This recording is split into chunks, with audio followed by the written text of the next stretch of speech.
세상을 연결하는 뉴스브리지입니다. 이 가족 없이 죽음을 맞는 독거노인 고독사가 빠르게 늘고 있습니다. 이 위기 징후를 미리 발견한다면 안타까운 상황을 줄일 수도 있을 텐데요. 매일 우유를 통해 어르신들의 안전과 건강을 함께 챙기는 사람들이 있다고 합니다. 사단법인 어르신의 안부를 묻는 우유 배달의 호용한 이사장과 이야기 나눠보겠습니다. 어서 오세요. 네, 안녕하세요. 네, 먼저 이 어르신의 안부를 묻는 우유 배달이 어떤 일을 하는 단체입니까? 네, 우리 사단법인의 이름과도 같이 저희는 먼저 어르신들의 안부를 묻고 그 다음에 어르신들이 홀로 사시면서 고독사를 방지하는 이와 같은 이런 두 가지의 그런 일들을 하고 있습니다. 네, 처음에는 작은 봉사로 시작을 하셨다고 들었습니다. 이 우유 배달이 언제 어떻게 시작이 된 겁니까? 네, 2003년도에 저희가 살고 있는 동네가 달동네였었는데 이 달동네에 노인들이 많아서 이 독거노인들에게 영양 섭취를 위해서 시작했던 것이 이제 2007년도에 거기에 고독사 문제가 사회 이슈화 돼가지고 네. 이 우유 배달을 통해서 고독사도 막을 수가 있겠구나 하는 생각이 들어서 그때로부터 이제 독거노인들에게 우유를 하나씩 나눠주던 것이 오늘에 이르기까지 20년 동안 한 번도 쉼이 없이 지금까지 계속되고 있습니다. 예, 이 작은 봉사가 20년 동안 꾸준히 이어지면서 확산이 되고 있습니다. 지금 이 우유를 받으시는 어르신들이 전국적으로 얼마나 계십니까? 지금 이제 서울 시내 25개 구 모든 구마다 약 150가구씩을 이렇게 배달하고 있고요. 네. 그럼 약으로 서울은 한 3,000가구 정도 되고 그 외에 지방에 약 한 500가구 정도 돼서 3,500여 명 정도가 저희의 우유를 받아 잡수고 계십니다. 네, 이 어르신들께는 사실 단순한 우유가 아닐 것 같습니다. 이 우유를 받으시는 어르신들의 반응은 어떻습니까? 네, 우선 그 어르신들 독거노인들이 우유를 나에게 무료로 준다고 하는 점에 있어서 참 감사하게 생각하고 또 홀로 사시기 때문에 참 외롭잖아요. 외로운데 누군가가 찾아온다는 것에 대한 이런 감사한 마음이 있고 그 다음에 내가 혹시 혼자 살다가 언제 어떻게 죽을런지 모르는데 내가 죽었다 하더라도 우유를 통해서 내 고독사를 방지할 수 있겠구나 라고 하는 이런 생각들을 가지시고 얼마나 감사하게 생각하는지 모릅니다. 네. 그래서 또 많은 사람들에게 이와 같은 이런 혜택을 저희들이 계속해서 재정이 허락하는 대로 또 늘리고 이렇게 하고 있지요. 네, 어르신들의 안부도 챙기고 어떤 소통을 강화하는 그런 끈이 되기도 하는 것 같습니다.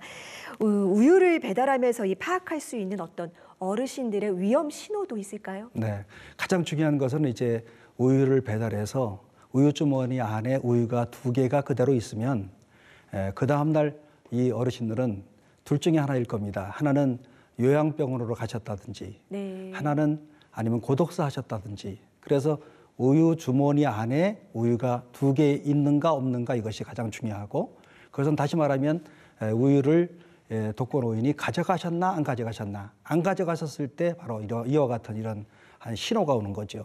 네, 그렇군요. 실제로 이 우유 배달로 이 급박한 상황에 처해 있던 어떤 어르신들의 상황을 미리 발견해서 대처하신 적도 있습니까? 그럼요.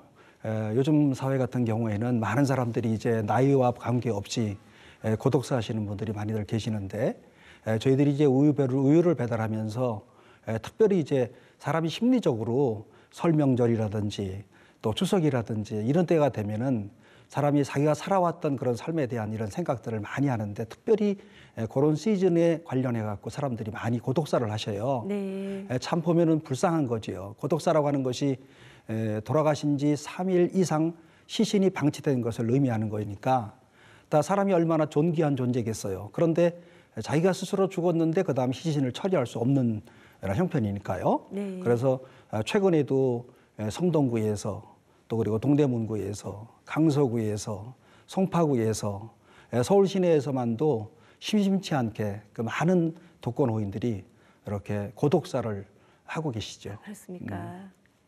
지금 20년 이상 이루어지고 있는 우유 배달입니다. 이 일을 계속 해나가시는 이유를 여쭤봐도 될까요? 그럼요.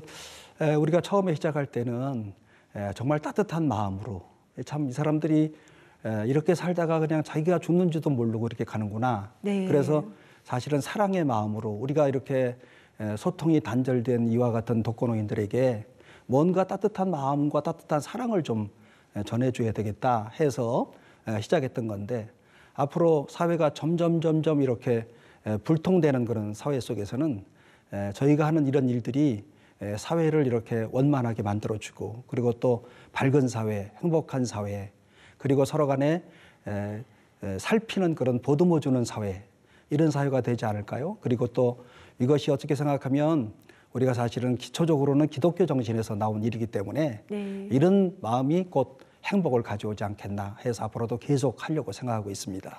예, 지금 사실 이 어르신들을 위한 복지가 충분치는 않은 상황인데 고령화 속도는 굉장히 빠릅니다. 지금 우리 사회가 이 어르신들을 위해서 가장 시급히 해야 할 일은 뭐라고 보십니까? 네, 지금 어르신들이 사실은 우리 사회 가운데서는 우리나라의 경제 발전의 기초가 되었던 참 훌륭하신 분들이죠. 그러나 어떤 연유에서든지 간에 고령화되어 가면서 경제적인 능력이 없어지셨고, 그리고 힘들어졌고, 그렇기 때문에 저희들이 우유를 배달하는 것도 그들에게 참 불쌍하다 이런 마음으로 해서 우유를 배달하는 것이 아니고, 그분이 우리나라의 오늘의 우리 후손들을 잘 살게 만들었던 그런 아주 훌륭하신 분들이기 때문에 그분들에게 감사한 마음으로 우리가 우유를 배달하고 있고, 또 이런 마음들이 사실은 오늘 사회를 아주 밝은 사회로 만들지 않을까 해서 저희가 우유를 주면서 불쌍하다 이런 마음으로 전달하는 것은 절대로 아닙니다. 네. 예. 그렇군요. 지금 많은 어르신들이 사회적 고립 속에서 여러 가지 좀 어려움에 처해 계신데 이들을 위해서 더 많은 관심과 지원이 필요하다는 생각이 들었습니다. 네. 오늘 말씀 잘 들었습니다. 예, 감사합니다.